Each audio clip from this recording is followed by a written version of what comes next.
मसीह खुदावंद के निहायत ही खूबसूरत और जलाली नाम में आज फिर हमारे साथ इस आईडी पर मौजूद आप तमाम मुकद्दसों की खिदमत में और इसके साथ साथ हमारी फेसबुक पर भी मौजूद आप जितने भी नाजरीन हैं, आप सबों की खिदमत में सलाम अर्ज करता हूं। और साथ ही साथ यही बाइबल स्टडीज हमारे बहुत सारे ऐसे खवातीनो हजरात, भाई और बहनें हैं जो व्हाट्सएप ग्रुप्स में भी सुनेंगे और हम आपकी खिदमत में भी आदाब बजा लाते हैं। और अगर आपको याद हो, वो जो मुसलसल हमारे साथ खुदा के कलाम को सीख रहे हैं, तो आपको यह भी मालूम होगा कि हम सलातीन की दूसरी किताब का बाहम मिलकर मुतालिया कर रहे हैं। और एक हफ्ता पेशतर आज ही के दिन जहां से मैंने शुरू किया था, बस उसके बाद हम आगे नहीं बढ़ पाए, क्योंकि शायद हमारे साथ जो दीगर खुदा में दीन है वो कुछ ज्यादा ही मसरूफ हुए होंगे। लेकिन ताहम मैं खुदा का शुक्र अदा करता हूं कि मसरूफियात अपनी जगह, लेकिन खुदावन ने आज फिर से ये मौका मुझे बख्शा कि जहां पर मैंने छोड़ा था वहां से ही अपनी बात का आगे आगाज कर सकूं। और मेरा ईमान है कि खुदावन आज अपने इस जिंदगी बख्श कलाम के वसीला से मुझसे भी और आप सब से भी बात करने के लिए तैयार है। कलाम मुकद्दस से आज आपकी खिदमत में सलातीन की दूसरी किताब और इसके पहले बाब की 5वीं आयत से तलावत करता हूं।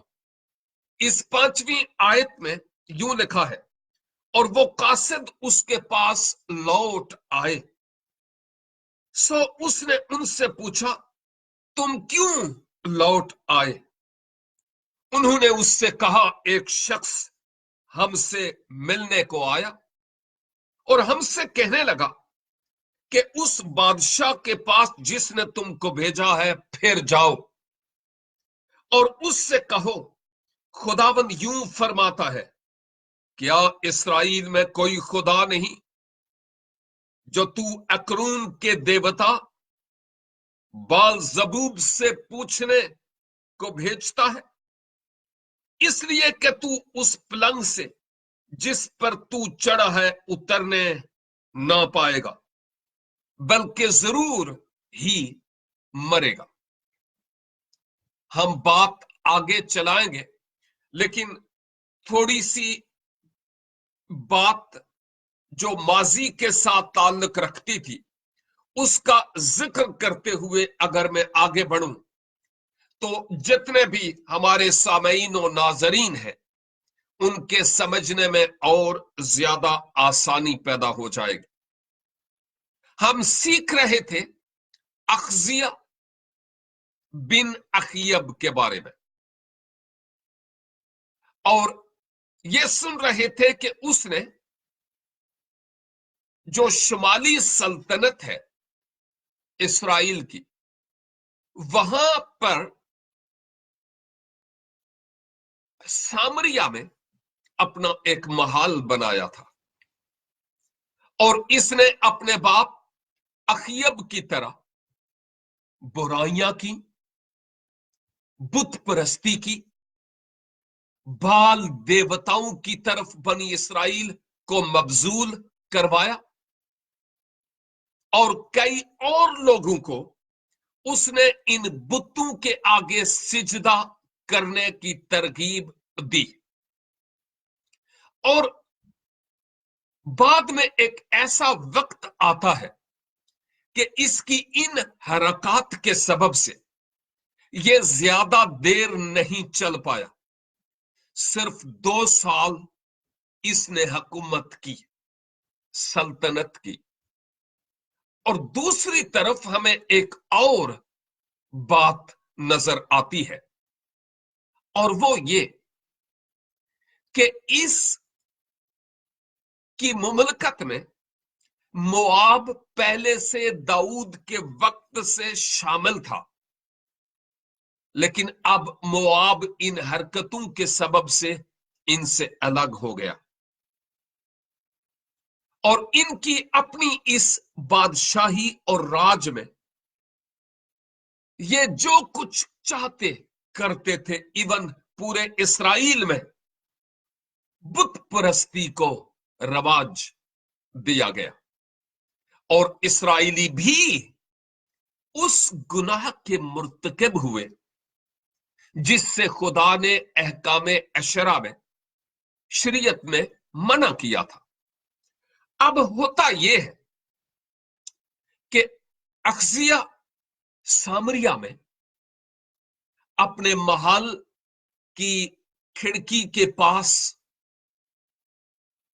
शायद टेक लगाकर आराम फरमा रहा होगा और बड़े सुहाने ख्वाब मुस्तकबल के लिए देखता होगा, लेकिन उसको यह मालूम नहीं था कि अब मेरी अदालत का वक्त आन पहुंचा है। शायद वो इस हकीकत को अभी नहीं जानता था।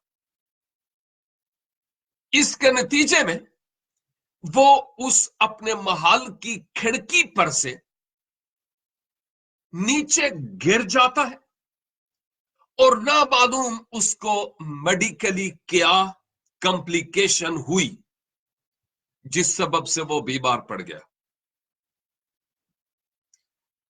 गुजरे हफ्ते मैंने आपकी खिदमत में बयान किया था कि कई मुफस्सरीने बाइबल ये कहते हैं कि शायद उसने कोई लाल परी पी हुई थी, क्योंकि बादशाहों में ये बात तो आम समझी जाती थी, जिस सबब से वो वहां पर रह नहीं पाया।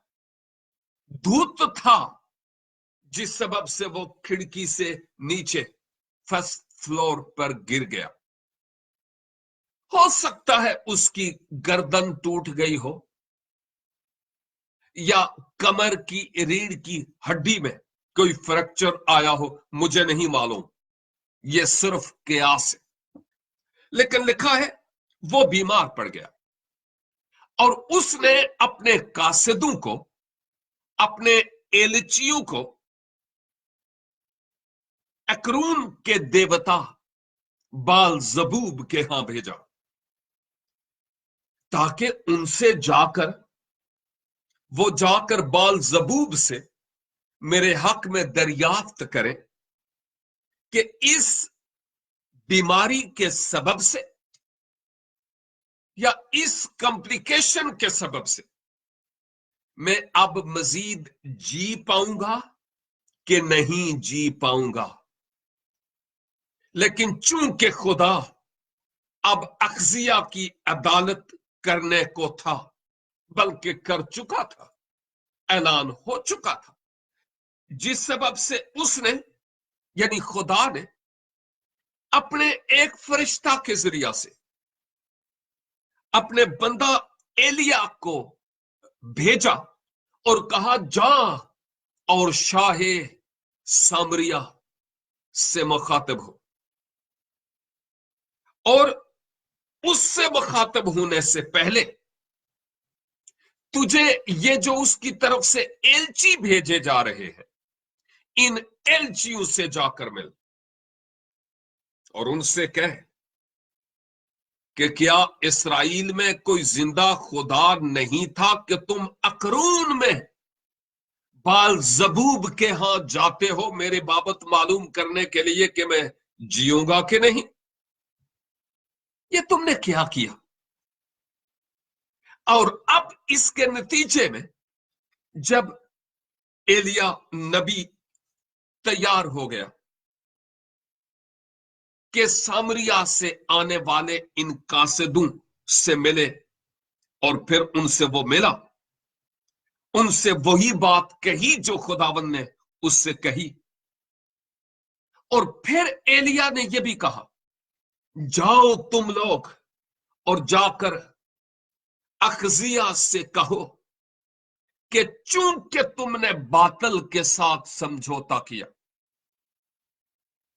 बाल जबूब की पैरवी की और उससे तुम अपनी जिंदगी और मौत की बाबत पूछते हो, इसराइल के खुदा की गोया तौहीन कर रहे हो।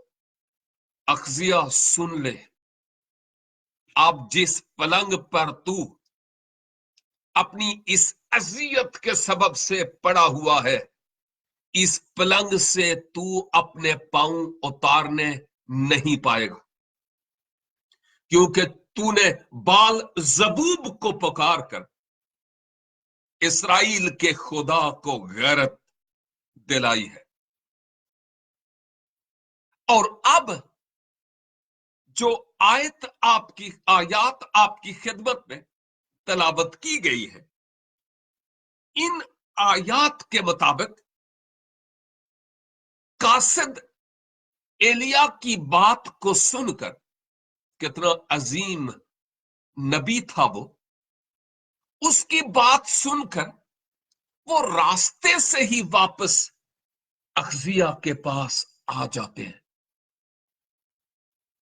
बादशाह का हुक्म टाला जाए अपनी जान को खतरे में डालने के मुतरादिफ था।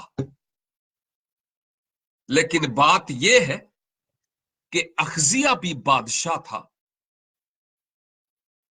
लेकिन जिसका कासिद एलिया था वो तो बादशाहों का बादशाह है, और बादशाहों के बादशाह का कासिद होना ये मामूली बात नहीं है। ओ मेरे अजीज ईमानदार भाइयों और बहनों,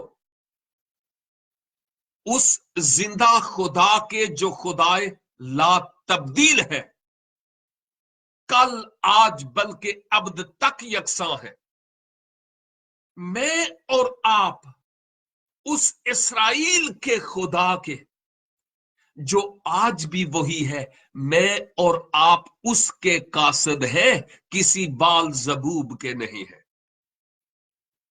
और चूंकि उसने हमें अपने कासिद बनाया है, तो कासिद वो होता है जिसके पास एक पैगाम हो, एक पैगाम हो बादशाह की तरफ से दिया जाने वाला।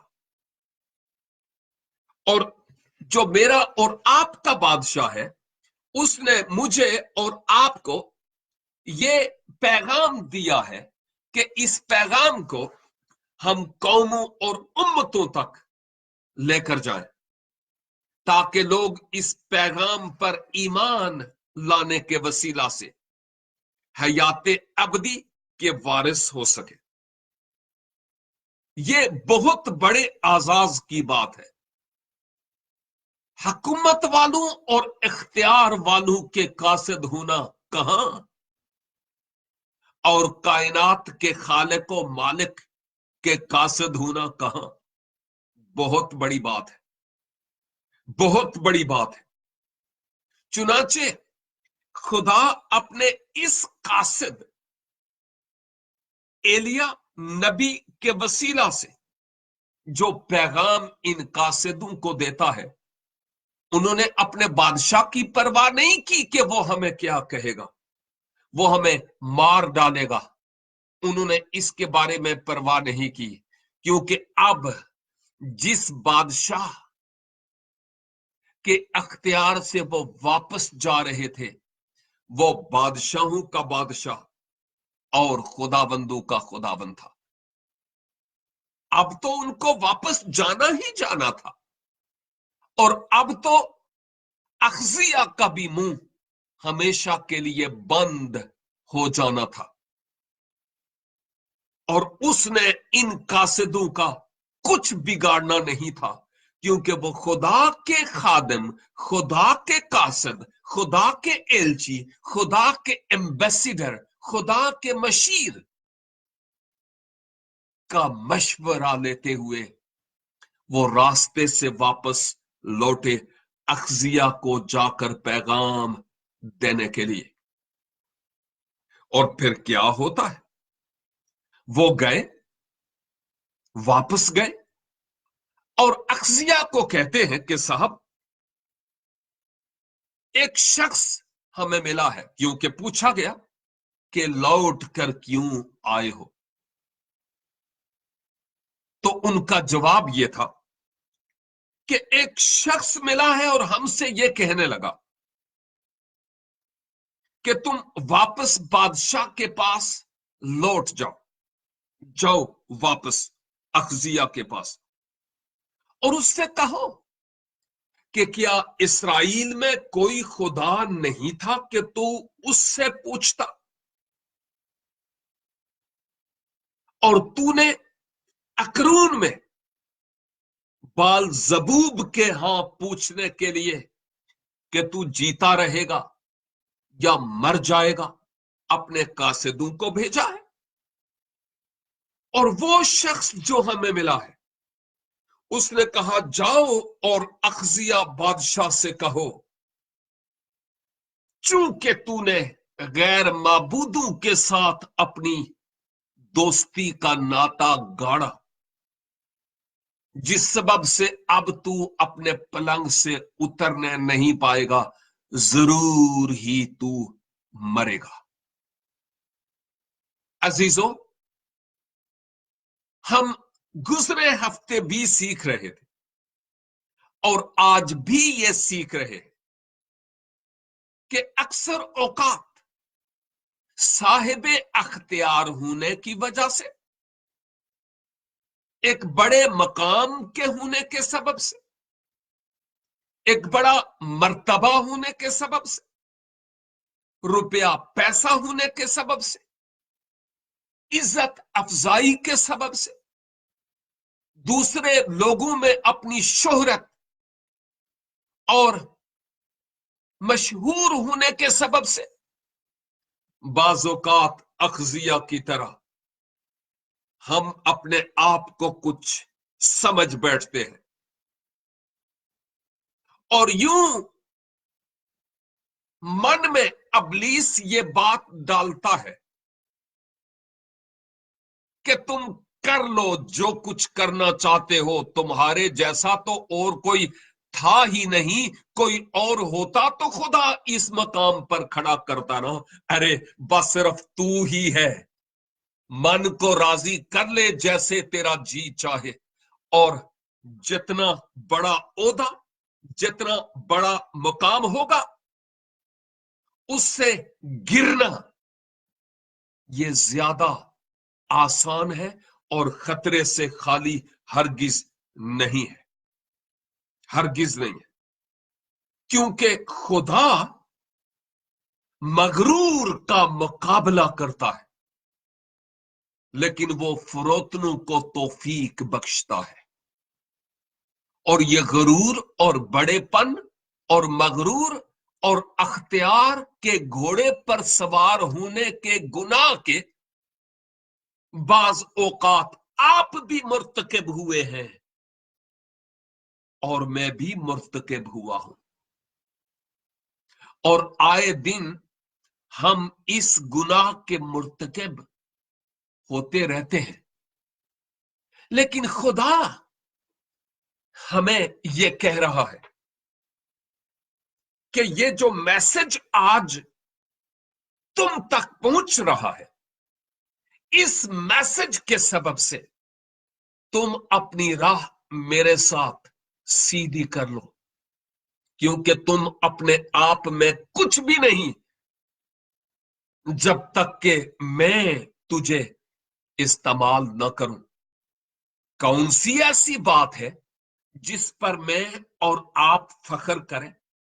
हम उसके, हमारी रूह दिल जान उसका, हमारा हर अगला सांस उसका है, हमारा ये हर नेक्स्ट पंपिंग सिस्टम का निजाम उसका है, निजात उसकी तरफ से मिली, उसके लहू से धुले हुए हैं, उसकी रास्तबाजी की पोशाक हमें मिली है। हमारे पास तो मास व गुनाह की गंदी और नापाक धज्जियों के किया था मेरे भाई मेरी बहन, लेकिन ये खुदा की निगाह करम है कि उसने हमें अपना बना लिया और हमारी नारास्ती की पोशाक को ले लिया और रास्तबाजी की पोशाक को पहना लिया, जिस सबब से लाजिम है कि हम अपने माजी की हकीकत को अगर देखें तो हम वो कंगाल थे जिसको उसने घूरे से निकाल कर अपने साथ तख्त पर बैठाया। लिहाजा आइए हम गरूर को, घमंड को, शाखी को, बड़ेपन को, अपनी इज्जत को, मकाम को, मर्तबे को अपनी जिंदगी में कभी अव्वलियत या प्रायोरिटी ना लेने दें। नहीं नहीं नहीं, पौलुस रसूल कितनी अजीम शख्सियत थी, लेकिन जब वो अपना इंट्रोडक्शन करवाता है तो वो कहता है मैं मसीह का बंदा, गुलाम, एक खादम के तौर पर वो अपना इंट्रोडक्शन करवाता है। और हम चाहते हैं कि नाम से शुरू भी ये जरूर लगे, और नाम जब खत्म हो तो भले उसके बाद भी लगे रहमतुल्लाह। ये दुरुस्त नहीं है। खुदा के कलाम के मुताबिक हमारे लिए लाजिम है कि जिस डाली दे नाल बहुता फल लगता है ना, वो अकड़ी नहीं रहती, और डाली चुक जाती है, ते जड़ी चुकदी नहीं ना, वो पटक करके टूट जाती है। और खुदा तोड़ना जानता है। अखजिया की अकड़ टूटी ना, ऊपर से नीचे गिरा, और अब खुदा अपने कासिद के जरिया से कहता है अब तू जिस बेड पर पड़ा है उस बेड से तू उतरने नहीं पाएगा। मौत ने अब तुझे अपनी रस्सियों से खींच लिया है, उसके शिकंजे में अब तुम हो, अब तुम नीचे नहीं उतरोगे। और 7वीं आयत से जब अक्सिया के पास जाकर यह पैगाम पहुंचाया गया कि एक शख्स मिला जिसने ये कहा कि अरे बादशाह के पास जाकर कहो कि क्या इस्राएल का कोई खुदा नहीं कि तुम अकरून में बाल ज़बूब के पास जाकर अपनी जिंदगी और मौत के बारे में जानना चाहते हो। बस चूंकि तूने ऐसा किया तो जरूर ही तू इस पलंग पर रहेगा और तेरी मौत इस पलंग पर ही आएगी। ओह, जब अखजिया ये बात सुनता है कि मेरी मौत इस पलंग पर, इंतहाई परेशान और नाला हो जाता है। और फिर उनको कहता है कि जरा ये तो बताओ कि उस शख्स की शक्ल, उस शख्स की सूरत कैसी थी जो तुमसे मिलने को आया, और जिसने तुमसे ये बातें कही उसकी शक्ल जरा हुलिया तो बताओ। और फिर 8वीं आयत में उन्होंने जवाब दिया कि वो जो शख्स हमें मिला है ना, वो बहुत बालू वाला आदमी था और चमड़े का कमरबंद अपनी कमर पर कसे हुए था। और तब उसने कहा, अखजिया ने, कि ये तो एलिया तशबी है, ये तो वो बंदा है कि मजबे पर जितना पानी डालो डालो, लेकिन जब ये दुआ करता है आसमान से आग नाजल होती और ये मजबे जल कर भस्म हो जाते हैं। ये वो वाला एलिया है। आपको याद है यूहन्ना अस्तबागी जो यर्दन पर बपतिस्मा देता था बियाबान में, उसका भी हुलिया ऐसे ही नजर आता है। ऊंटों के बालों वाला लिबास, पटका, पोशाक पहने हुए होता था। और यहां पर यह हुलिया बयान किया गया और फिर बादशाह सलामत सोचने पड़ गया, ओए ये तो एलिया है, इसकी बात कभी खता नहीं जाती। और मुझे लगता है अक्सिया के दिल की धड़कनें और तेज होना शुरू हो गई होंगी, उसका ब्लड प्रेशर खूब हाई हो गया होगा। अब किसको वो पुकारे? अदालत का ऐलान कर दिया गया, जिसके हाथों में हमारी जान है, उसने ऑलरेडी हुक्म दे दिया कि अब क्या होगा।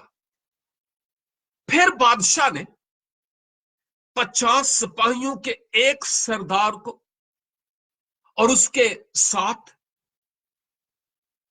सिपाहियों को भी भेजा, जो उसके पास गए और एलिया के पास। और क्या देखते हैं कि एलिया एक टीले के ऊपर एक ऊंची जगह पर बैठा हुआ है, और ये लोग दुनियावी बादशाह के नौकर, बादशाहों के बादशाह के खादम को कहते हैं, और मेरा बादशाह तेनू कहता है तले लिया, नीचे उतरा। मेरा बादशाह तुझे कहता है तू नीचे उतरा। और एलिया की जिंदगी का रिमोट कंट्रोल खुदा के हाथ में था,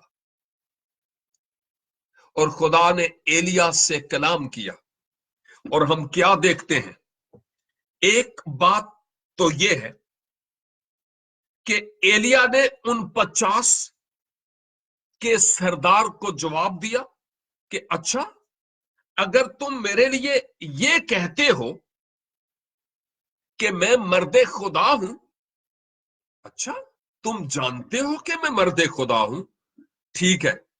तो अगर तुम्हें यह पता है और तुम्हारे दिल में कोई खोट नहीं है, बाज़ औक़ात हम आज की दुनिया में भी ऐसे ही करते रहते हैं, अफसोस और सदा अफसोस, उतू उतू जफियां पाई जाओ, पाजी तुहानू वेख के बड़ी खुशी हुई है, लेकिन ढिड मिलते ने, दिल नहीं मिलते। सैकड़ों और हजारों इस तरह के लोग मौजूद हैं। ये बातें जरा कड़वी सी है, सख्त है, लेकिन ऐसे है। ना दीदनी ब्लेड हाथ में रखा होता है, जो चुपके से चला देते हैं, और हमारी आंतें रूहानी तौर पर बाहर होती है। एलिया को भी इसी तरह से कहा गया, ए मर्दे खुदा, ए मर्दे खुदा। उसने कहा अच्छा, अगर तुम समझते हो ना कि मैं मर्दे खुदा हूं, मैं जानता हूं तुम्हारे बारे में। खुदा ने गोया एलिया के ज़हन में यह बात डाली कि इनको ये कह, ठीक है मैं मर्दे खुदा हूं, तो आग आसमान से नाजल हो और तुझे तेरे 50 सिपाहियों समेत भस्म कर दे, भस्म कर दे। बस आग आसमान से नाजल हुई और उसके 50 सिपाहियों समेत यह सरदार भी मारा गया। जब बादशाह के पास वापस नहीं गए, तो उसने एक और 50 सिपाहियों के साथ एक सरदार को भेजा। उनका भी बयान यही था, और एलिया ने उनको कहा, ठीक है अगर मैं मर्दे खुदा हूं, आसमान से आग नाजल हो और तुम भस्म हो जाओ। 50 और 51, 1 और 51 पहले मौत की नजर हो गए, भस्म हो गए। अब 50 और 1, 51 और गोया 102 लोग तकरीबन लुकमाए अजल हो गए, क्योंकि मेरी बहन ने थोड़ी देर पहले गीत गाया, दिल विच खोट ना होवे ते बेड़े तर जाउंदे। उनके दिलों में खोट थी। 2 बार ऐसे होता है, और उसके बाद तीसरी बार क्या होता है नहीं बताऊंगा, क्योंकि वक्त इजाजत नहीं देता। और आने वाले कल जो खुदा के खादम यहां से शुरू करेंगे इसी टाइम पर, वो इस पर रोशनी डालेंगे कि फिर क्या होता है। गोया वो इस बात पर मजीद बेहतर तरीका से रोशनी डाल पाएंगे। लेकिन मेरे लिए और आपके लिए आज सबक ये है कि जो इस्राएल का कुद्दूस है, हम उसकी कुदरत और इख्तियार को हमेशा याद रखें, अपने मकाम को भी याद रखें कि मैं उस बादशाहों के बादशाह का कासिद हूं। मेरे पास एक पैगाम है और इस पैगाम को कबड़ में रखने के लिए नहीं, बल्कि कौमों और उम्मतों को सुनाने के लिए दिया गया है। खा वो मीडिया के जरिया से हो, खा वो कुतुब के जरिया से हो, हम इस पैगाम को दूसरे लोगों तक लेकर जाने वाले हो। बाजों के लिए ये इंजील खुशखबरी जिंदगी का पैगाम है, और जो इसको बेवकूफी समझते हैं, कबूल नहीं करते, उनके लिए इसमें मौत और हलाकत का पैगाम भी है। और अजीजों, जितना ज्यादा हम रूहानी तौर पर आगे बढ़ते हैं, उतना ज्यादा झुकते चले जाएं, क्योंकि जब हमने गरूर के पहलू के एतबार से गर्दन उठाई, तो फिर खुदा हमारे गरूर की गर्दन को तोड़ना जानता है, जैसे उसने अखजिया की गर्दन तोड़ी। हम अपने आप की बाबत देखें कि हम कहां हैं। जिंदा खुदा को छोड़कर किसी दो टांगों वाले बाल जबूब के पीछे नहीं चलना, किसी मूरत के पीछे नहीं, किसी बुत के पीछे नहीं, किसी शख्सियत के पीछे नहीं, बल्कि जिंदा खुदा की फर्माबरदारी में अपनी जिंदगी के अयाम गुजारते चले जाना है। खुदावंद आज इस जिंदगी बख्श कलाम के वसीला से मुझे और आपको बरकत दे, और इन सच्चाइयों का अतलाक हमें अपनी जिंदगी पर करने का भारी फजल अनायत फरमाए। गौर से सुनने के लिए और बर्दाश्त के लिए बहुत बहुत शुक्रिया। God bless you.